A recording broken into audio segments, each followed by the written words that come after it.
Okay, we continue in the Mesillat Yesharim with the commentary of the Bilvavi on page Yud Tes. This is our 6th class. We're discussing the idea that Luzzatto is saying regarding the benefits of studying this book will be in the repetition.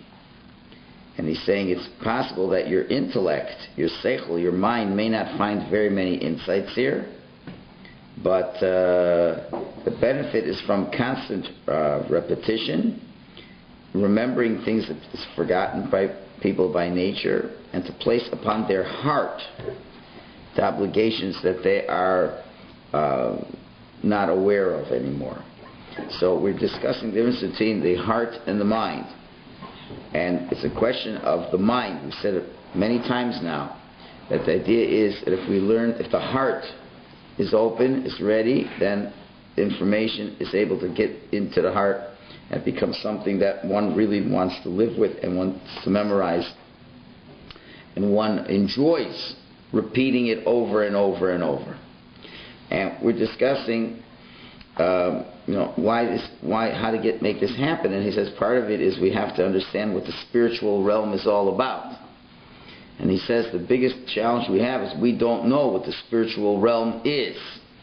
It's not tangible for us, and if you don't know what the world looks like, that spiritual world looks like, then it's going to be hard to love that world and that whole idea of working on one's inner self, and that will provide us with the ability to remember all these things.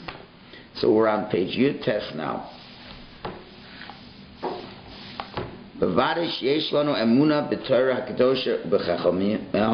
Certainly we have belief and trust in our Torah, in our wise people. But in general, people do not recognize this inner world, this spiritual world.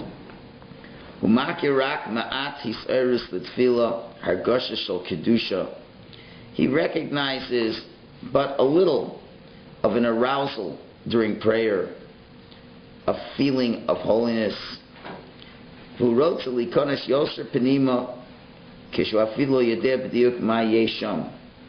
he wants to enter even deeper, even though he really doesn't exactly know where he is to begin with. In other words, you could be getting an inspiration during Kedusha, a beautiful Kedusha. You really feel something good. You wish you could feel more, but you're not exactly sure what you're feeling. Right? Some kind of an emotion, but what is that exactly? That's the issue.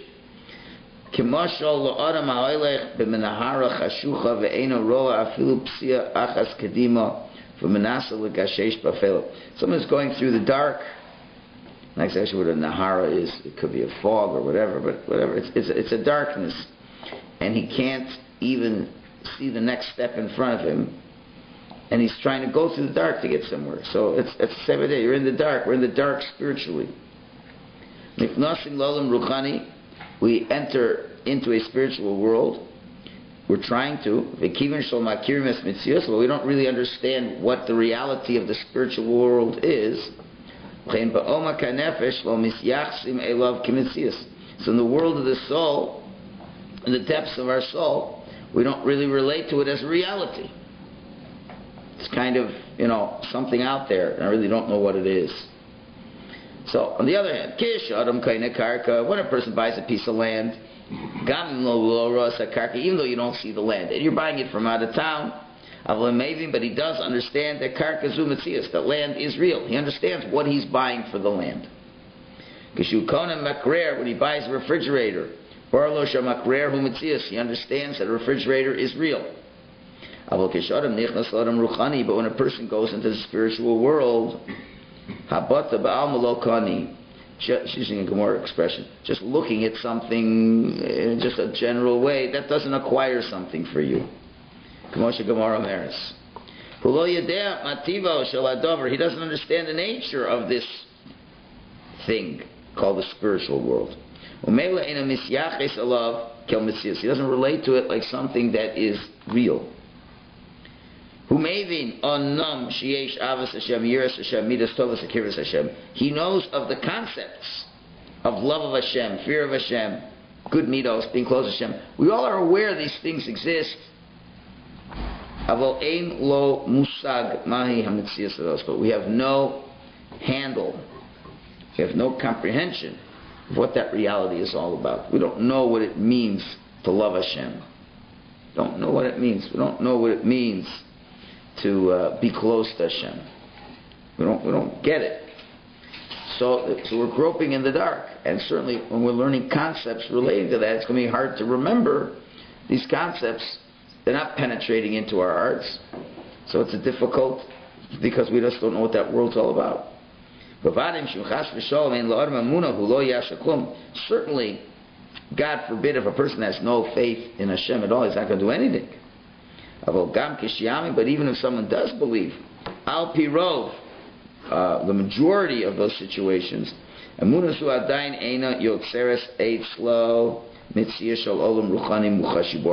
even for most Jews, this belief of all these things we talked about doesn't create within the person a reality that there is a spiritual world that you can sense and you are clear about. Right? You talk about the world to come. We just know it's coming up. And it's not like this world. Okay, we talk about closeness to Hashem. Again, as I keep saying, these are concepts. These are not realities. Fri May shehimtziu es hamatos, imodem hayamamin sheish matos, v'chiyoch alomar mahu ulatar ketzad unira. Before they invented the matos, the airplane, right? So would a guy believe that there's something called an airplane before the concept came into being? Right? Could a person describe what it would look like before? They said the only thing they knew what Icarus would tell them. You flap your wings and you fly. You saw the birds, didn't you? You see a bird, right? But a plane still doesn't look like a bird. Wow. Doesn't look like a bird. And they wouldn't imagine how you could fly before it came. Now we see it. We say it's obvious. Go 300 years ago and tell me how obvious it would be, right? So you couldn't figure it out. Not sure what chalalit. Maybe it's a spaceship from Chalal. Maybe it could be a spaceship. Doesn't really matter. A person never saw it. Works. If a person never saw a spaceship, Rakmamin Shehi Kayemis just believes it exists. And Miochel Hasper Mai can explain what it is. Lo, he couldn't. If the guy will sell him a spaceship that isn't a spaceship, he's ready to buy it also. If you don't know what it is, I'll sell you something that'll take you through space. Okay, I'll buy it. And the guy can sell them garnished. Right? This is where you got to be very careful. Be very careful from people who get into these Kabbalistic skulot, where if you put this red thread on, everything's going to be great. You drink this holy water, everything's going to be great. Do certain things. It's even if there is something to it, they don't know what in the world they're doing, and they think that's making you spiritual. It's not. Right? It could be something that a very spiritual person can comprehend, what it's reminding them of, whatever. But it's just, you don't know what they're selling you. And people will take advantage of people who are trying to be spiritual and because you don't know what it is anyway. So what kind of consumer can you be of spirituality that you'll buy whatever people claim to sell to you? And that's a serious issue. Even people who are seriously looking for it, but they don't know how to get it. So therefore, Im Kain Reishis Kol Aleinu L'Havin, the first thing we got to understand is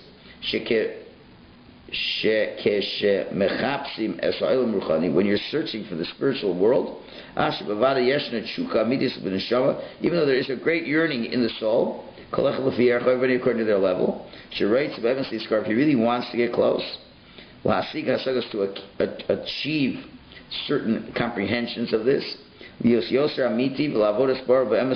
be more of a true person, to serve Hashem truthfully and wholesomeness, like people like us, who are here early in the morning to try to get this. At the end of the day, he's not really sure where he's going. I mean, we're reading books, we're reading Svarim, but is it really taking you there? Do you really know where you're going? Therefore,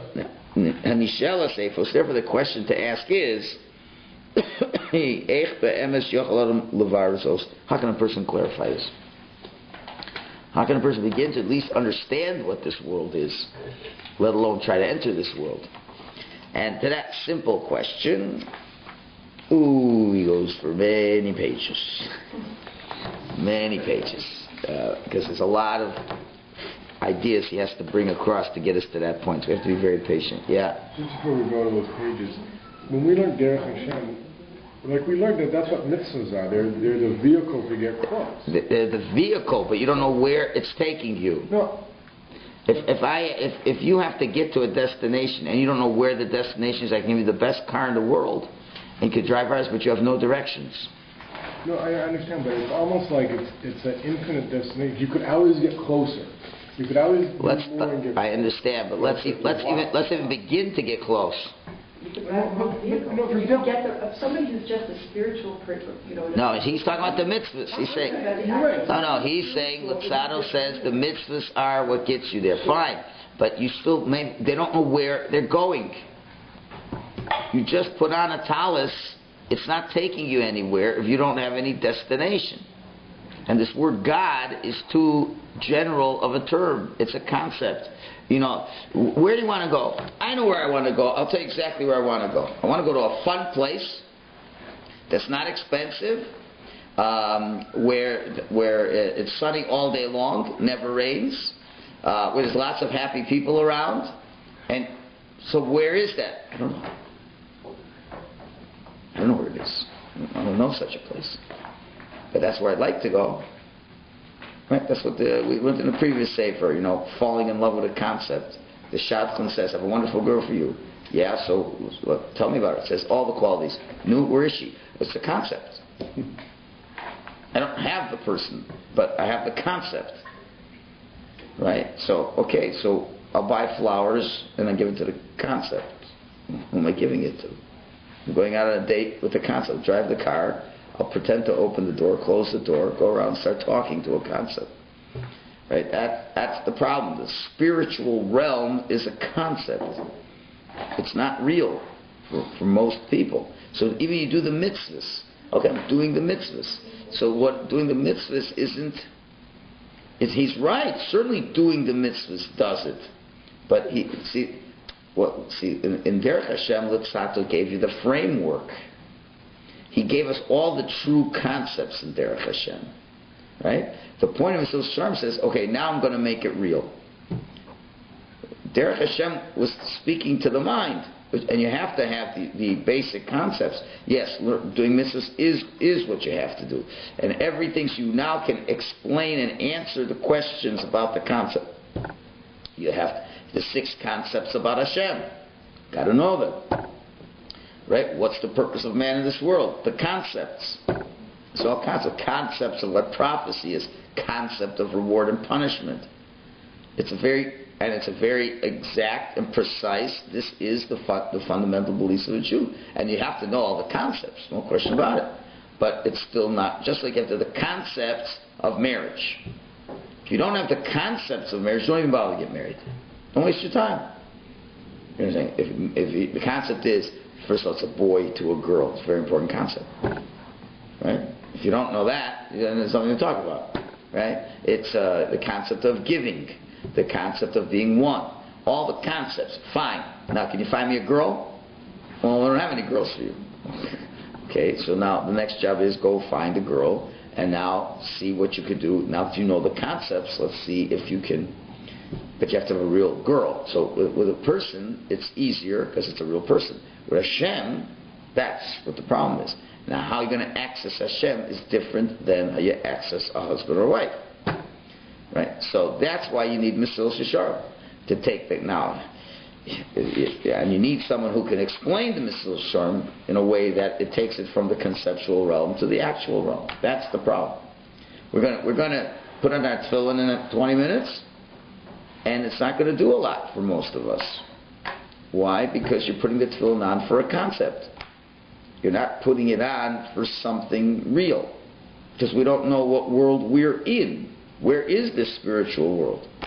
And that's the challenge. That's the challenge. And that's why you can learn all these things. You know, David HaMelech said, "Ma ahavti torasecha kol yom asichasi." How much do I love your Torah? Every day I'm talking about it. Because he understood who and what realm he's in. When you're in that realm, then the learning is something that's enjoyable. If you're not in the realm, it's something you're doing, you believe that Hashem says. If you learn the Torah. Now obviously, you see the point being, so what does it help to learn? You're learning the skills, you're learning all those things, so that at least it's not, over time you'll be able to be efficient in the ability to learn. And when the day comes where you understand what this spiritual world is, now that you have the tools to learn, then it'll be enjoyable to learn. That's the point. That's the point we're trying. Before we leave this world, we would like to achieve this already. Right? And this is the problem. Again, as we keep saying, and I hate to harp on it, but I'm trying to get that clear. If Hashem wasn't a concept, if Hashem was real, we would be keeping Shabbos longer. It's not that you wouldn't even ask the question. Well, what is it any better for? You would feel it. You wouldn't want to tear yourself away from it. Just like we did with Rabbi Chaim Luzzatto earlier this week with prayer. Well, how should prayer be? That when you're really praying, you don't want to tear yourself away from the dot. You mamish have to pull yourself away. You mamish have to pull yourself away. That's only, that can't be if you're talking to a concept. When you're talking to a concept, when I finished? It's already been a half an hour. How long can I talk to a concept? Okay, I'm a good person. I like to do what I'm told. It's a lot of pages to daven. Okay, I have to do all the pages. And I want to do what I'm told. That's good. But you don't feel anything to a great degree. That's the problem. So then it's a question, can you control the little monster in you or not? That's all. Can you push the little guy inside of you to do what he doesn't want to do? I'm amazed at Al-Chuvas who don't even know what the words mean. How they can have, it's mamish, sitkas. For 45 minutes they're reading, they don't even know what they're talking about. It's tremendous Mesiras Nefesh, and it's tremendously not enjoyable. And the question is, how long can a person do that? How long can a person do that? Okay, maybe some people can do it forever. But we're missing the mark, and that's the great tragedy. That's the great tragedy that exists. That's what Hasidus was trying to help us with, to be able to get beyond the concept. That's the same issue over and over. Yeah? Is that something that, if you study Mesillat Yesharim, that it becomes second nature, or do you have to be like the Hasidim who prepare for an hour before they daven every day? In other words, well, listen, just reading it alone, that's why I say you have to read it many times. And I believe the point is how you read it. That's the point, is how you read it. Because, we've done it many times. Many religious people do Mesillat Yesharim a lot of times. Still not, it's a subject. Even Mesillat Yesharim can be a subject. But does it ever become like second nature, or do you have to work on it?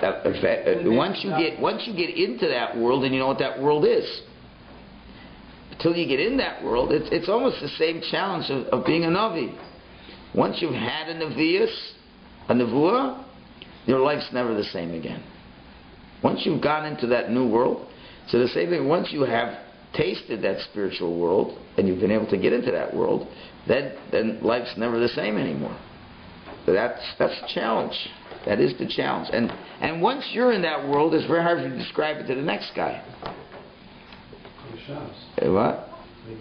It's like describing Shabbos. And even Shabbos, even for us, we're still not anywhere near where it should be. Not anywhere near where it should be. So we enjoy it on certain physical levels, on certain emotional levels. Still, it's far away from the way it should be. You don't. A lot of people can feel the pain that Shabbos going away because they just don't like going to work the next day. You really feel bad Shabbos going away because you really don't like what you're going into, but not necessarily because you love the Shabbos as much as you could if you knew more about the Shabbos. So certainly you got to learn more, and you got to daven to Hashem. There's a lot of things. That's what we're going to be learning to figure out how to accomplish that. Okay. Anyway, we're at the top of page Chaf. So again, the question is, How can we clarify what this spiritual world is? So so I could simply say, Shekol hargasha sheish la'adam, any feeling that a person has, kol hisalus, any elevated feeling, yelech, it's also a funny line. The Hebrew here is like, I don't know. It's very hard. Either there's typos or I'm just totally not adept. I mean, we've done many of his books already. I don't know. Yelech v'yishal anashim. He can ask someone, Yisyaitz, get advice. Let's say a guy's trying to buy an apartment. He's afraid the guy selling him might be cheating him. Then you're going to go to a lawyer. To write the different contracts, whatever, the legal things. To find out if it's really worthwhile. That guy says he'll sell you the apartment for this amount of money. I don't know if it's a good deal. I don't know if the guy's ripping me off. Is he charging me 3 times the price? I don't know. I have to go to a real estate agent who knows what's the price in the market out there. You know, you now say you want to buy a house in Toronto. $500,000. You say, is that a good price? I don't know. In Detroit, you can get a house for $50,000. $500,000 in Detroit, you'd be getting ripped off. In Toronto, it could be a very good deal, depending on what you're buying. So you got to, but you don't know. You don't know. So you ask some advice, right? So avol in Cain, if that's the case, but then it could get to a point of paralysis by analysis where you never clarify enough. And you never can end to the clarification. There's some people who, mamish, till they do something, it drives you crazy. You have to be 1,000% sure, and of course you're never 1,000% sure, so they ultimately never do anything in life. We're not being negative about the fact that you should clarify things. Of course, there's a certain degree of clarification. But a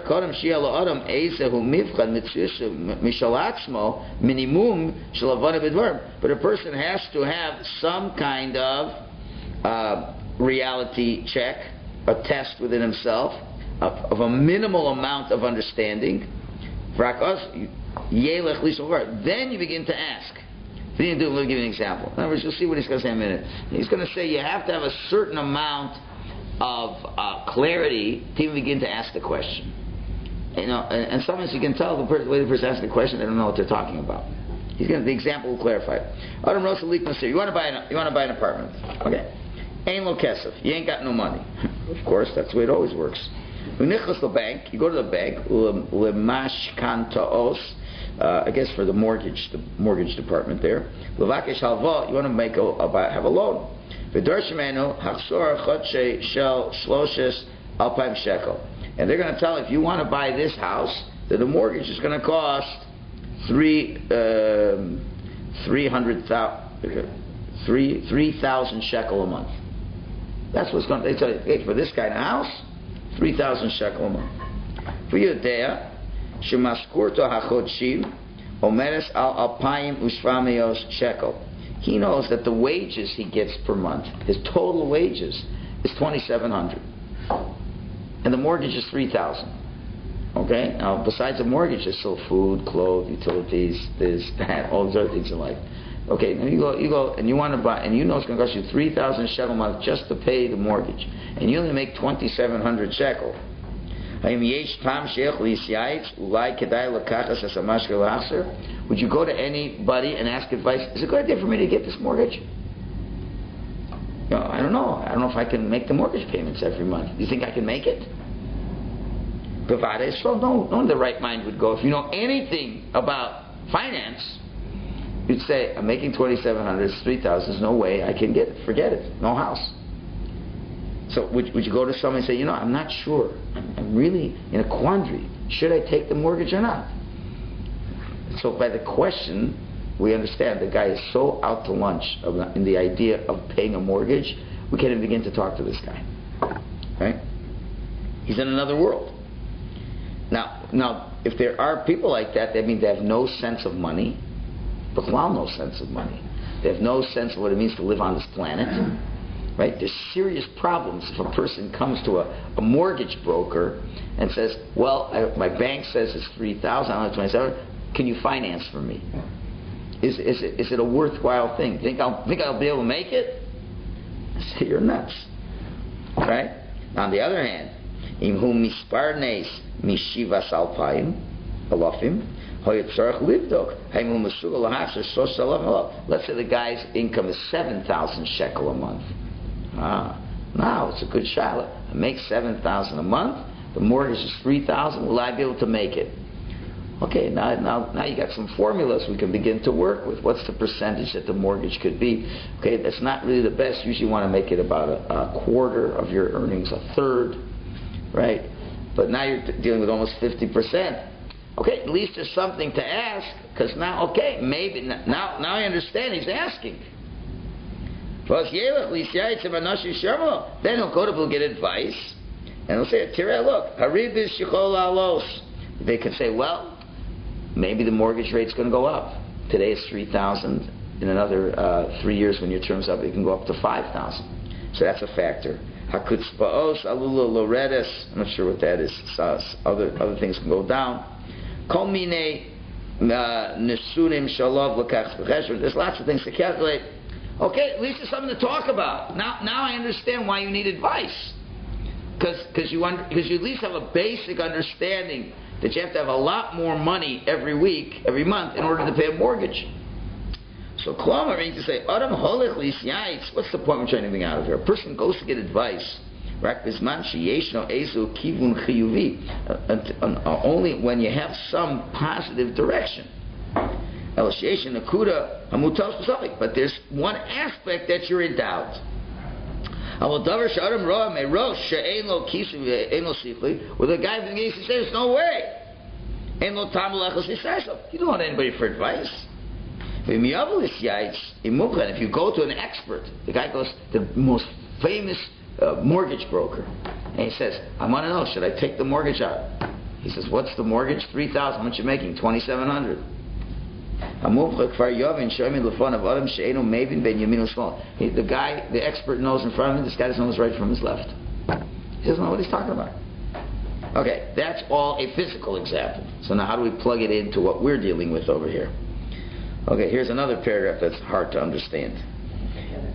What? When we parallel this to the spiritual world, of course, people need to get advice. You need guidance in how to grow in your spirituality. But there's a first step.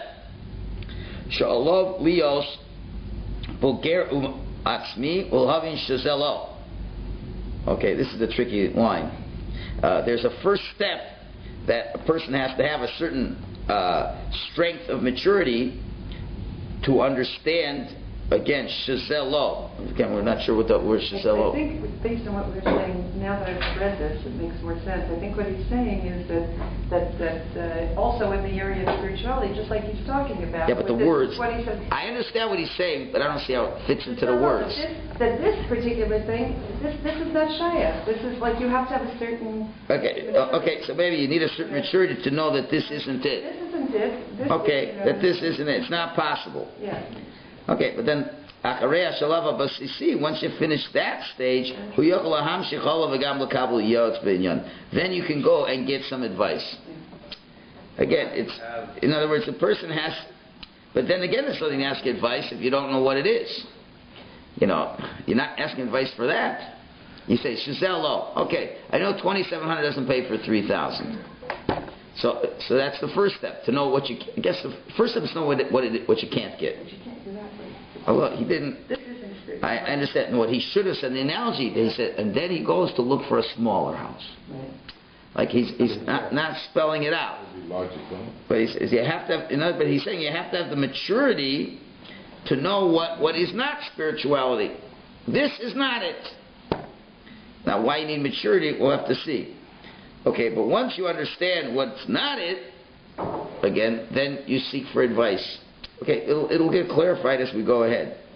Okay, so he says, "Adam lo misyayitz b'gashmius al kol tzad v'shal shuroseh." In the physical world, a normal person doesn't ask a question over every single step you take.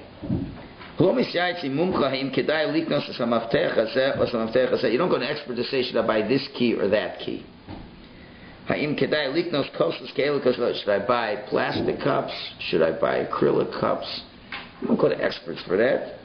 You ask about big things.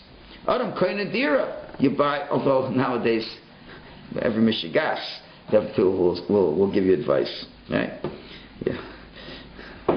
Used to be, things were very simple, and people made things complicated to create a market for themselves. So now you have to go and buy things from them. It's like, a wedding is so simple. You don't need a wedding planner if you would have made it simple. You just have a chuppah, you go down to the chuppah, finished. The parents take the chassan, parents take the kala, done. Now you got this whole thing with a whole entourage, and they've made a whole world out of something that never was. Oh, now I don't know how to do it. I don't know. Do the little children go first? Does this one go through that? So then some clever person is a bunch of idiots. So they'll listen to whatever I tell them, and I've made myself the expert. And now this is how you do it. And I charge a lot of money because I've spent time telling you this.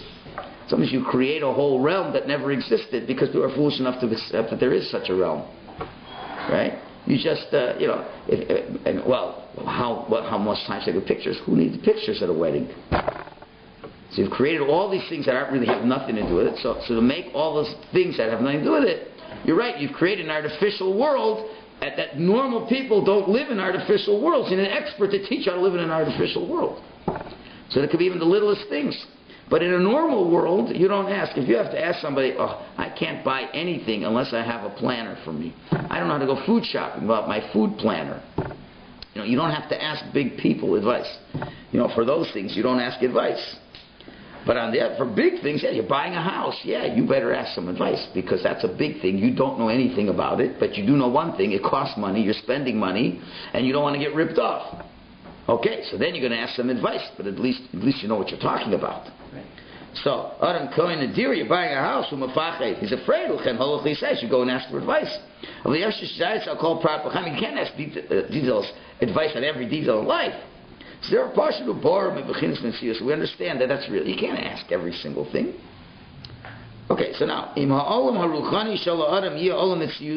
if the spiritual world of a person was real to the person, right? If it was real, as real as buying the house. Again, he's going to say a paragraph that he needs 3 more paragraphs to explain. He needs a lot less direction and guidance in life.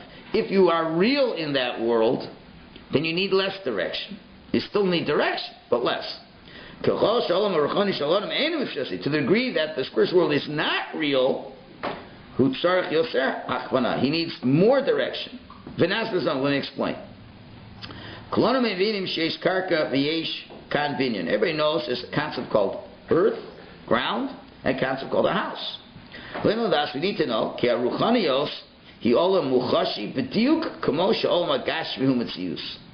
he's starting to get into a big topic now.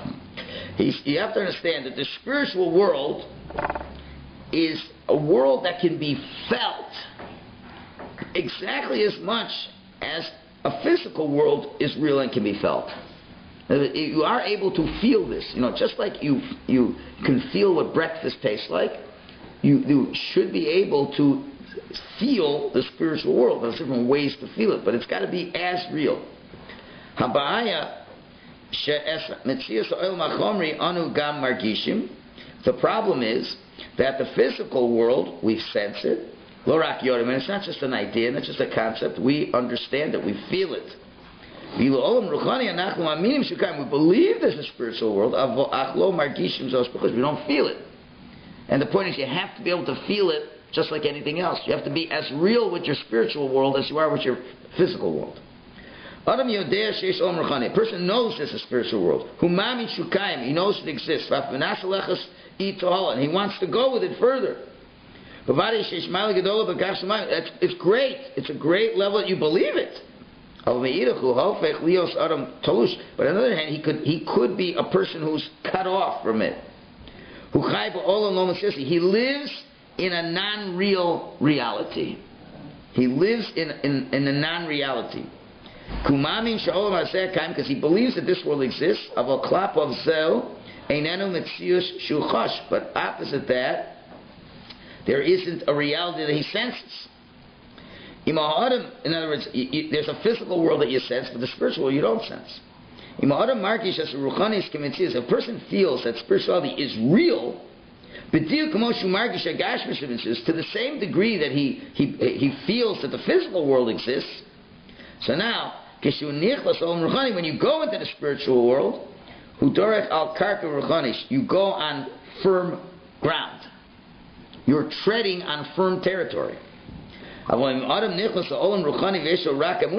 going to the spiritual world, it's just because you believe it, but you don't really sense it. You don't feel its reality. You're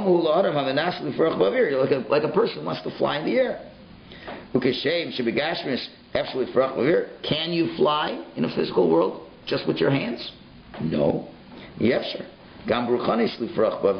can't, don't try to fly in a spiritual world. It's not going to work either. The main thing you got to understand is just like in the physical, you do have to walk on ground. That's a rule of the physical world. You have to have your feet planted firmly on the ground. No one thinks you can stand on the air. You need firm territory for spirituality. Right? That's what you have to have. So, and if you don't have that and you're fooling yourself, then you're not going anywhere.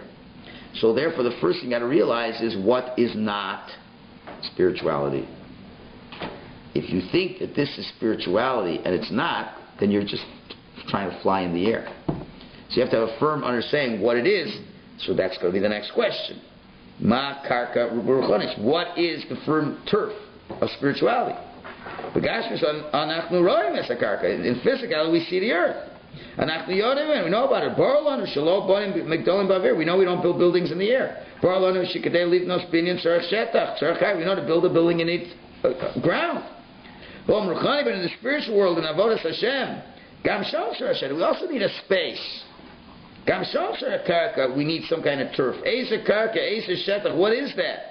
What is that firm turf? Turn the page. It's taking a long time for him to get to this point. So he says, we're going to begin this concept. The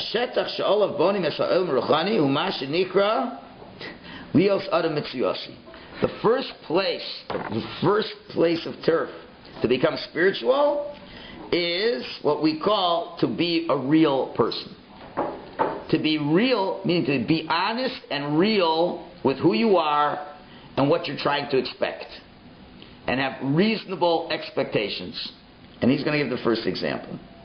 In other words, you got to know what you aren't, and then begin to know who you are. If you don't know who you are, you try. I want to be spiritual, but you have no idea who you are. You have no concept of what's going on at all, and you're I'm going to adopt. I'm going to this. I'm going to that. But who are you? Be real with who you are. So he's going to explain. Very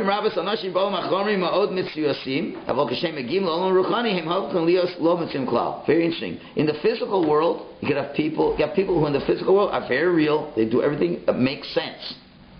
And also, when they get into the spiritual world, they turn everything and they become totally non-realistic. Being realistic is the right word, what he's saying now. Right? Most people know to buy a house, a mortgage is $3,000, make $2,700. People live in the real world. And so you can't do it. They're very real about it. So you know what I'm going to do? I guess we're not buying a house. I guess we're just renting an apartment for now. And then you enjoy living in that apartment. Right? And the guy who tries to buy the house, and you can't. So, but it's funny, in the spiritual world, people will be very unrealistic about spirituality. And that's the first mistake. If you're not real about what you can accomplish, you're not nowhere. So, he says, they have great drives, enthusiasm in spirituality. They want to be. They get broken because they don't succeed at all. And they think they failed because they're not good at it. I didn't give enough effort. I didn't try hard enough. Something is true. But most of the time, you know why we fail in spirituality? Because we have unrealistic expectations. We're trying to buy a house for 3,000 shekel a month, and we only make 2,700 a month. But you're trying to get to a certain level of spirituality, right? And you're incapable of reaching it. Person comes along and makes an announcement. Guy says, I have a great drive. I want to make $7 million in 3 days. And after 3 days, I didn't make the 7 million. He becomes depressed. He's broken. I'm a failure. I'll never be anything. I don't know what we say about such a guy. His wantings were unrealistic. His plans were unrealistic. Everyone knows just a couple of thousand shekels you got to work for weeks, let alone $1 million. Kate said, "Yasik $7 million. How are you going to get $7 million in 3 days?" We need to know. It's the same thing in spirituality. Magia Erev Rosh Hashanah comes Erev Rosh Hashanah, but a maskul lekavos asakavos person accepts all kinds of new things he's going to do in the coming year. The resolutions. Who yishmar es piv mechol hashar. I'm never going to say another word of lashon hara. Yichad mechol tefillas v'amida lo yismechol. I'm going to have kavanah for every single prayer that I'm going to make for the rest of my life. Mila achas ulo yidaber b'chol hastar. When I'm learning in yeshiva, I won't waste 1 second from learning. And you're not going to try to embarrass people, conquer people. I'm not going to do that. Kamuvin is clear. So for each one of these resolutions, in shum mitzius, there's no reality. He's living in complete fantasy. He ain't on the ground. So he's got to first make a firm ground. He's got to be real. You have to live within the reality that exists. And that's the first step. Before you do anything, you got to be practical. You got to be, just as you are practical in the physical world, you have to be practical in the spiritual world. That's the first step before anything else. You don't ask any advice from people if you're not even practical as to where you're holding. And let's just finish the bottom page. And we're not even talking about levels of serving Hashem. Just the beginning of some kind of comprehension of how a person begins to truly serve Hashem. Yehudi Baruch Hashem. Let's say you have a Jew who, thank God, is about tshuva. Now, about tshuva in what? About tshuva in theory. About tshuva in concept. I'm about tshuva. Okay, I want to come back to Hashem. And I'm going to do Torah mitzvahs. He's still very, very far away from the reality.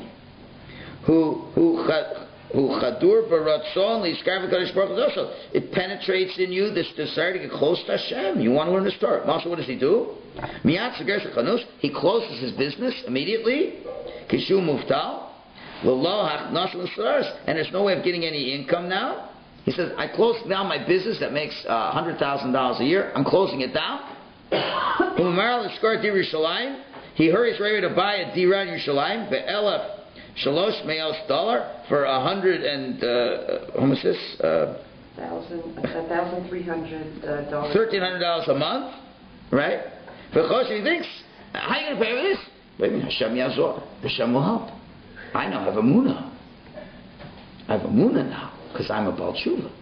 And the rabbi said, Hashem can take care of everything for you. So my $100,000 a year is finished. I have now expenses of $1,300 a month, and I'm frum. That shows how religious I was, because if I was religious, I would never do such a thing. But now I'm religious. After a couple of months, he doesn't pay. But Maskir, the landlord comes, pay. What is the answer? I believe, I have a munah, you'll get paid. What kind of a munah is this? See what's going on? It's the person is not in touch with reality. The first rule, in other words, before you even want to think what it is, know what it's not. That's what he was saying on the page before. The first step is to be boger atzmi, have a maturity, l'havin shezelo, that this isn't it. You have to know what is not spirituality, and that can take you a lot of time.